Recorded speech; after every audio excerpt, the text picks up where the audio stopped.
जय जोहार, नमस्कार। दैनिक छत्तीसगढ़ चैनल देख रहे हैं आप और छत्तीसगढ़ प्रदेश की आज की सभी प्रमुख बड़ी खबरों को एक एक करके हम आपको विस्तार से बताएंगे। इससे पहले अगर आप छत्तीसगढ़ प्रदेश के हैं, छत्तीसगढ़ समाचार ठीक इसी प्रकार रोजाना देखना चाहते हैं तो नीचे लाल कलर का सब्सक्राइब बटन दिया है, जिसे दबाकर इस चैनल को आपको सब्सक्राइब करना है। शुरुआत करते हैं सबसे पहली बड़ी खबर के साथ। मुख्यमंत्री भूपेश बघेल ने की है विभागों के कामकाज की समीक्षा और इस समीक्षा बैठक में बता दें, शहरी किराएदारों को मिल सकेगा मकान, 3,56,000 भूमिहीन मजदूरों को मिलेंगे 6,000 रुपए। पहली किस्त गणतंत्र दिवस के मौके पर मिलने जा रही है, जिसके बारे में हमने आपको अपडेट पहले भी बता रखा है। दरअसल बात करें, प्रदेश के 3,56,000 परिवारों को भूमिहीन कृषि मजदूर न्याय योजना के तहत 6,000 रुपए दिए जाने हैं। राजीव गांधी किसान न्याय योजना के तहत इसकी पहली किस्त जो है 26 जनवरी को दी जानी है। मुख्यमंत्री भूपेश बघेल ने विभिन्न विभागों की समीक्षा बैठक के दौरान इसकी घोषणा भी की है। राज्य सरकार द्वारा इस योजना के लिए पिछले साल 1 सितंबर से 30 नवंबर तक हितग्राहियों का पंजीयन भी कराया गया था। सीएम ने शहरी किराएदारों को भूमि स्वामी हक पर मकान उपलब्ध कराने के लिए नगरीय प्रशासन विभाग के अफसरों को जल्द कार्यवाही करने के निर्देश जारी किए हैं। मुख्यमंत्री ने कहा कि निजी कॉलोनियों में आर्थिक रूप से कमजोर वर्गों के लिए आरक्षित 15% भूमि कॉलोनाइजरों द्वारा नगरीय निकायों को हस्तांतरित की गई है। इसका लाभ कमजोर आर्थिक वर्ग के लोगों को दिलाने के लिए कार्य योजना तैयार करने को कहा है। मुख्यमंत्री ने कहा कि नामांतरण, बंटवारा, सीमांकन के लंबित प्रकरणों का तेजी से निराकरण करने का निर्देश भी जारी किया है। महिलाओं की आय बढ़े, इसके लिए ध्यान भी रखा गया है। मुख्यमंत्री ने कहा कि स्व सहायता समूहों की महिलाओं द्वारा तैयार किए जा रहे उत्पादों को मार्केट से लिंकेज उपलब्ध कराना चाहिए ताकि उन्हें अच्छा बाजार मिल सके। जांजगीर चांपा और कोरबा में भी नाइट कर्फ्यू लगा दिया गया है बीते दिन से। बता दें, स्कूल, कॉलेज और आंगनबाड़ी केंद्र भी पूरी तरीके से बंद कर दिए गए हैं। रेस्टोरेंट और होटल 1/3 क्षमता के साथ खुल रहे हैं। नई गाइडलाइन भी जारी हो चुकी है। दरअसल छत्तीसगढ़ में कोरोना की रफ्तार एकदम से तेज हो गई है। जो पहले दिन आंकड़े आए थे उससे अब 30-40 आ रहे थे, लेकिन अब वो लगभग 2800 तक भी पहुंच रहे हैं। यही वजह है कि प्रदेश भर में सख्ती का दौर एक बार फिर से शुरू हो गया है। इस बीच जांजगीर और कोरबा जिले में भी नाइट कर्फ्यू का आदेश जारी हो गया है, जिसके मुताबिक दोनों ही जिलों में रात 10 बजे से लेकर सुबह 6 बजे तक सभी दुकानें जो है बंद रहने वाली हैं। इसके अलावा दोनों ही जिलों में स्कूल, कॉलेज बंद करने के निर्देश जारी कर दिए गए हैं। इसके अलावा कोरबा में शुक्रवार से होटल और रेस्टोरेंट 1/3 क्षमता के साथ खुल रहे हैं। जांजगीर के लिए जो आदेश जारी हुआ है उसमें सभी शैक्षणिक संस्थान में ऑनलाइन क्लासेस लगेंगी, यानी कि सभी शैक्षणिक संस्थान जिनमें स्कूल, कॉलेज और साथ ही साथ ट्यूशन क्लासेस आते हैं, आंगनबाड़ी केंद्र आते हैं, ये सभी को बंद कर दिया गया है। सभी आंगनबाड़ी केंद्र, स्कूल, कॉलेज बंद हैं। इसके अलावा हॉस्टल, लाइब्रेरी और स्विमिंग पूल भी बंद है। कोविड गाइडलाइन का सख्ती से पालन करने के लिए कहा गया है। इसके अलावा कोरबा में भी धारा 144 लगा दी गई है। नाइट कर्फ्यू लगा दिया गया है। किसी भी तरह के जुलूस, रैली, सभा, सार्वजनिक समारोह, सामाजिक कार्यक्रम, विवाह या फिर अंत्येष्टि को छोड़कर सांस्कृतिक, धार्मिक समेत खेल आयोजनों पर प्रतिबंध पहले की तरह लागू रहने वाला है। और अब बात 10वीं 12वीं बोर्ड के प्रैक्टिकल परीक्षाओं के लिए नया वो फैसला है माध्यमिक शिक्षा मंडल ने ले लिया है। निर्देश भी बाकायदा जारी हुआ है। कोरोना संक्रमण को देखते हुए छत्तीसगढ़ सरकार ने राजधानी रायपुर सहित कई जिलों में नाइट कर्फ्यू लगा दिया है। साथ ही सरकार ने उन जिलों में स्कूलों को बंद रखने का आदेश जारी किया है जहां पर संक्रमण दर 4% से आगे है। इसी बीच खबर आ रही है कि छत्तीसगढ़ माध्यमिक शिक्षा मंडल ने 10वीं और 12वीं की प्रायोगिक परीक्षाओं को लेकर बड़ा फैसला किया है। बोर्ड की ओर से लिए गए फैसले के अनुसार 10वीं और कक्षा 12वीं की प्रायोगिक परीक्षाएं आयोजन हेतु बाह्य परीक्षक यानी कि एक्सटर्नल्स की अब अनिवार्यता को खत्म कर दिया गया है। कक्षा 10वीं एवं कक्षा 12वीं की प्रायोगिक परीक्षा के आयोजन हेतु एक्सटर्नल की अनिवार्यता पूरी तरीके से समाप्त कर दी गई है। और अब छत्तीसगढ़ में पिछले 24 घंटे के दरमियान मिले कोरोना के केसेस की बात करें तो ये आंकड़ा बढ़कर 2828 पर जा पहुंचा है। 3 मरीजों की मौत बीते 24 घंटे में हुई है। रायपुर में एक बार फिर से कोरोना विस्फोट हुआ है। बात करें छत्तीसगढ़ में एक बार फिर से कोरोना का संक्रमण बहुत ही ज़्यादा तेजी से फैल रहा है। एकदम बीते 24 घंटे की बात करें तो 2828 नए कोरोना संक्रमित मरीज मिले हैं। स्वास्थ्य विभाग द्वारा जारी मेडिकल बुलेटिन के अनुसार बीते 24 घंटे में 40 मरीज स्वस्थ हुए हैं, तो वहीं दूसरी ओर 3 मरीजों की उपचार के दौरान मौत हो गई है। प्रदेश में अब तक 9,684 कोरोना संक्रमित मरीज की मौत अब तक टोटल हो चुकी है। वहीं आप बात करें तो प्रदेश में कुल संक्रमित प्रदेश में पॉजिटिविटी दर जो है 6.32% हो गई है, जबकि प्रदेश के 19 जिलों में पॉजिटिविटी दर 4% से अब भी कम है। और अब बात छत्तीसगढ़ में जल जीवन मिशन को लेकर के। परिवारों को दिया जाएगा शुद्ध पेयजल। रायपुर सहित 16 जिलों में अब पानी की जांच की सुविधा दी गई है। बाकी जिलों में भी जल्द होने वाली है। बात करें राज्य के 16 जिला स्तरीय जल परीक्षण प्रयोगशालाओं को national accreditation board for testing and calibration laboratory से मान्यता मिल गई है।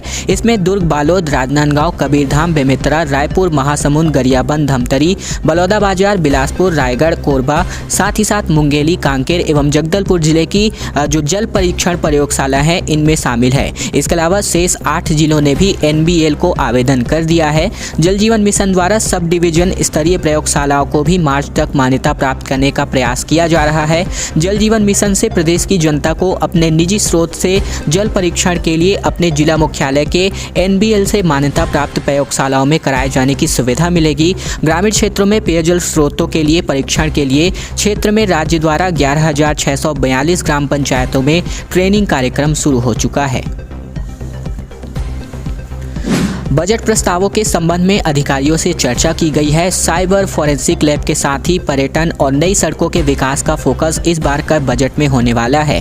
बात करें गृह विभाग, PWD एवं पर्यटन मंत्री ताम्रध्वज साहू ने बीते दिन अपने विभाग के बजट प्रस्तावों के संबंध में अधिकारियों से चर्चा की है। इसके बाद उन्होंने कहा है कि लोगों से जुड़े विकास कार्यों को ध्यान में रखकर ही बजट का प्रस्ताव तैयार किया जाए। उन्होंने कहा कि जनहितैषी कार्यों और नए जिलों की विभाग की प्राथमिकताओं को ध्यान में रखकर बजट तैयार किया जाए। साहू ने कहा कि नई सड़कों के अलावा मरम्मत योग्य सड़कों को बेहतर करने पर काम करे। उन्होंने मुख्यमंत्री सुगम सड़क, यात्री प्रतीक्षालय, चौक चौराहों के सौंदर्यीकरण तथा मूलक कार्यों को प्राथमिकता से करने का निर्देश अधिकारियों को दिया है। इसी तरह गृह विभाग में अधोसंरचना विकास, कर्मचारियों की भर्ती, आवास, जरूरी उपकरण, नए थाने चौकियों की आवश्यकताओं को ध्यान में रखकर बजट प्रस्ताव तैयार करने को कहा है। साहू ने साइबर फोरेंसिक, पुलिस आवास सहित नए जिलों में सेटअप सहित अन्य व्यवस्थाओं पर भी चर्चा की है। जेलों को अपग्रेड करने संबंधी, साथ ही साथ बंदियों की सुरक्षा बढ़ाने की दिशा में कार्य योजना तैयार करने और सुधारात्मक कार्यों को ध्यान में रखकर प्रस्ताव तैयार करने के निर्देश जारी किए हैं।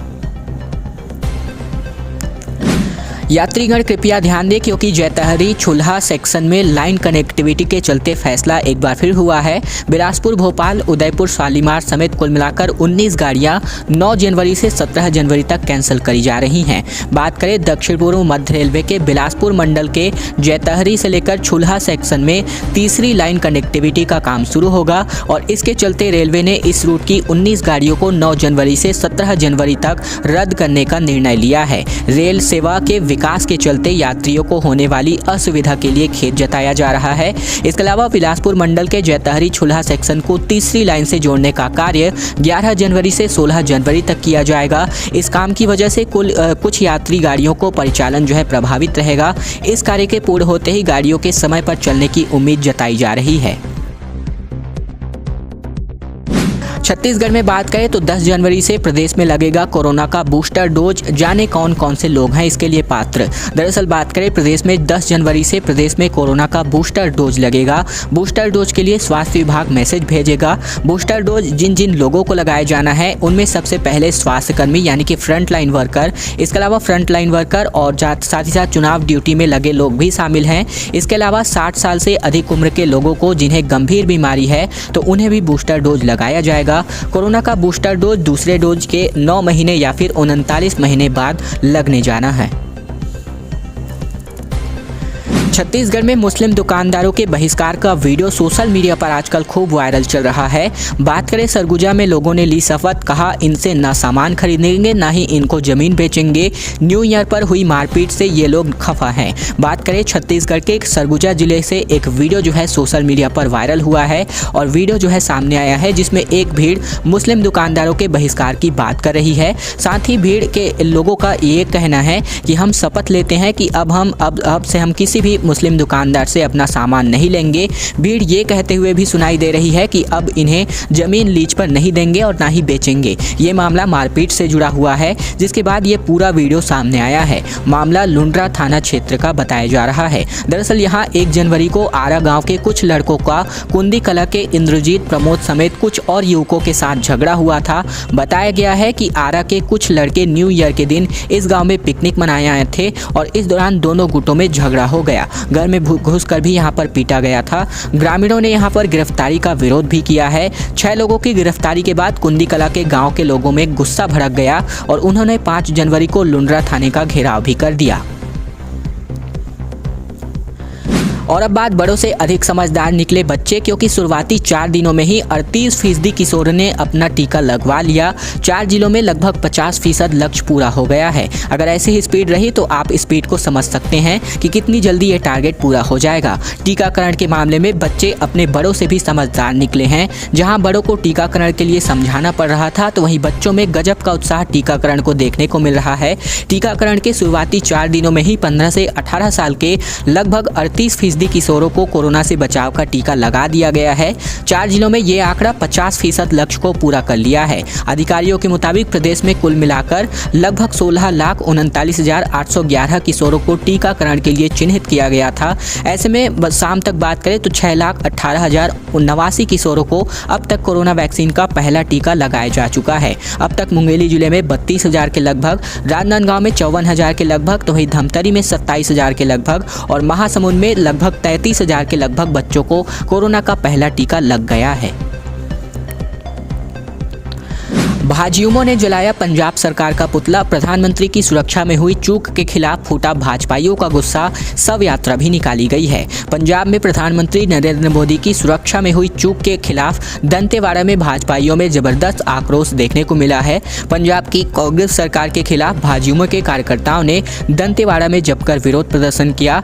फरसपाल चौक से लेकर के पंजाब सरकार की शव यात्रा निकाली गई। शव यात्रा में नगर में घुमाने के बाद फिर से बस स्टैंड के सामने पुतला दहन किया गया। इस दौरान पुलिस जवानों के साथ भाजपाइयों की थोड़ी झूमाझटकी भी हुई।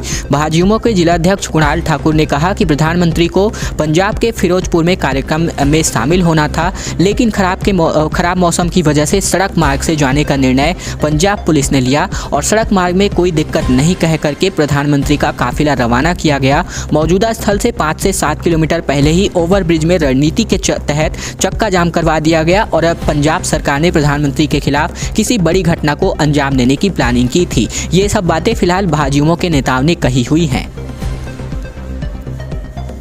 दोस्तों, अब आज की अंतिम बड़ी खबर में बात कर लेते हैं। जन अदालत लगाकर 3 युवाओं की हत्या की गई। खबर आ रही है, नक्सलियों ने ग्रामीणों से कहा कि तीनों गद्दार हैं, पुलिस को सूचना देते हैं, फिर धारदार हथियार से मार दिया। बात करें छत्तीसगढ़ के बीजापुर जिले में एक बार फिर से माओवादियों की क्रूरता देखने को मिली है। पुलिस की मुखबरी के शक में माओवादियों ने 3 युवाओं की हत्या कर दी है। इनमें एक युवती भी शामिल है। बताया जा रहा है कि माओवादियों ने गुरुवार रात जन अदालत लगाकर वारदात को अंजाम दिया है। मामला जिले के गंगालूर थाना क्षेत्र का बताया जा रहा है। जानकारी के मुताबिक जिले के नक्सल प्रभावित इलाके में इडिनार में नक्सलियों ने जन अदालत लगाई थी और इस जन अदालत में इलाके के 2 से 3 गांव के सैकड़ों ग्रामीण मौजूद थे। उनके बीच माओवादियों ने युवक पुनेम, युवती मांगी समेत एक अन्य युवक को खड़ा किया और इनके हाथों को रस्सी से बांध रखा था। फिर ग्रामीणों से कहा कि ये तीनों गद्दार हैं, ये सभी पुलिस को हमारी सूचना देते हैं। यह कहकर के धारदार हथियार से वार कर तीनों की हत्या कर दी गई। दोस्तों, आज की खबरों का सिलसिला बस यहीं तक का था। वीडियो अगर आपको थोड़ा सा भी अच्छा लगा होगा तो नीचे लाइक बटन है जो आपका वेट कर रहा है, इंतजार कर रहा है कि आप कब उसे दबाएंगे, कब हम आप तक हमारी सूचना पहुंचेगी।